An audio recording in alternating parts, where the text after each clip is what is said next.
একবার ভাবুন তো, আপনার জীবনের সবচেয়ে গুরুত্বপূর্ণ মানুষটির সাথে আপনার দেখা ২২ বছর পর। সময় থেমে গেছে, শুধু আপনার চুল আর দায়িত্ব বেড়েছে। স্মৃতিতে ধুলো জমেছে, কিন্তু ভালোবাসা সে আজও তরতাজা। রাম পেশায় একজন ফটোগ্রাফার, যিনি তার অতীতকে ক্যামেরা বন্দি করে বেড়ান। আর জানু, যার কণ্ঠস্বর রামের হৃদয়ে আজও গান হয়ে বাজে। স্কুল রিউনিয়ন নামের এক রাতে তাদের দেখা, কিন্তু প্রশ্ন হলো, এই দেখা কেন এত বেদনাদায়ক? কেন তারা একে অপরের কাছে আসতে পারলেন না? আসুন সে অবাস্তব ভালোবাসার মনোতত্ত্ব এবং 96 মুভির দর্শনে প্রবেশ করি। 90 দশকের এই প্রেম ছিল নীরবতা এবং প্রতীকের ওপর প্রতিষ্ঠিত। ছিল শুধু নীরব চাহনি, গানের সুর আর অজস্র ছোট ছোট ইঙ্গিত। রামের অপেক্ষা, জানুর লজ্জা, এতেই তাদের প্রেম ছিল সম্পূর্ণ। কিন্তু তাদের ভালোবাসার ভিত্তি ছিল নীরবতা এবং প্রতীকের ওপর। রামের সেই প্রতিদিন সাইকেলে চড়ে আসা, জানুর লুকিয়ে টিফিন বক্স ভরে দেওয়া এবং তাদের প্রিয় গান, এগুলোই ছিল তাদের যোগাযোগের মাধ্যম। রামের জন্য জানুর জীবন মানে ছিল সঙ্গীত, আর জানুর জন্য রামের জীবন মানে ছিল নিরাপত্তা। এই পর্বে আমরা দেখব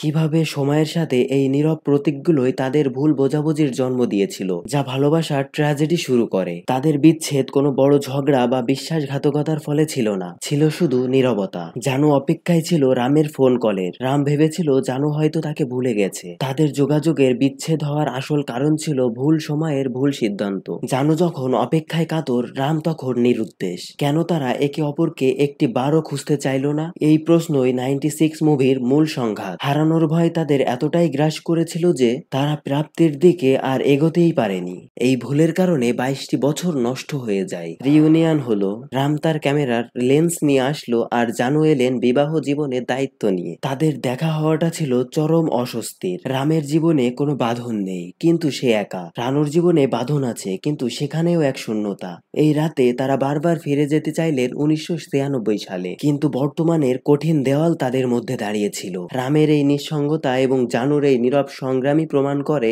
জীবনের সবচেয়ে বড় ক্ষতিই হলো যা হতে পারত তা না হওয়া। তারা স্কুল ইউনিফর্ম পরে ছবি তুলল, তাদের প্রিয় জায়গায় গেল। তারা যেন 22 বছরের ব্যবধান মুছে দিতে চাইল, কিন্তু প্রতিটি হাসির পিছনে ছিল গভীর আফসোস। তারা কি কথা বলল, তার চেয়ে গুরুত্বপূর্ণ হলো তারা কি বলতে পারলো না। এই পুরো রাতটি ছিল তাদের মনের এক ড্রেস রিহার্সাল, যেখানে তারা 22 বছর আগের ভুল শুধরে নিতে চাইলো। কিন্তু যখন তারা বুঝতে পারলো সময় পিছিয়ে যায় না, তখনই আসল যন্ত্রণা শুরু। রাম জানুর বিয়ের কথা জিজ্ঞাসা করে, কিন্তু কেন জিজ্ঞাসা করে না, তুমি আমার জন্য অপেক্ষা কেন করনি? এই পর্বে দেখায় কিভাবে সময়ের ব্যবধান মানুষের অনুভূতিকে পাথর করে দেয়। বিমানের সময় হয়ে গেল। জানু যখন রামকে শেষবারের মতো জড়িয়ে ধরতে চাইলো, সেই মুহূর্তটি ছিল তাদের জীবনের চূড়ান্ত আফসোসকে তুলে ধরা। বিমানবন্দরের সেই বিদায়ের দৃশ্য, যেখানে জানু রামকে শেষবারের মতো স্পর্শ করার আকাঙ্ক্ষা নিয়ে তাকিয়ে থাকে। তাদের জীবনের সমস্ত অব্যর্থ কথা যেন সেই চাহনিতে ফুটে ওঠে। আমরা বিশ্লেষণ করব কিভাবে কিছু স্মৃতিকে স্মৃতি হিসেবে রেখে দেওয়া উচিত, তবে বর্তমানের কঠিন বাস্তবায়ন টেনে আনা উচিত নয়।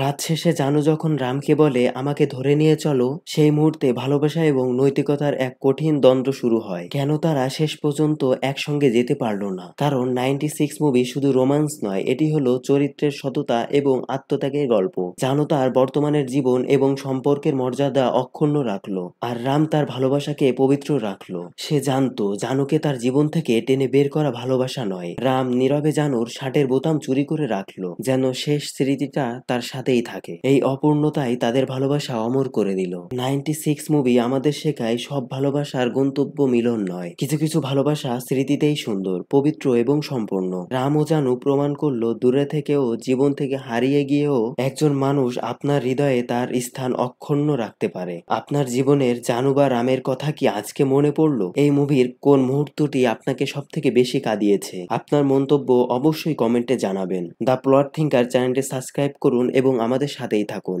ধন্যবাদ।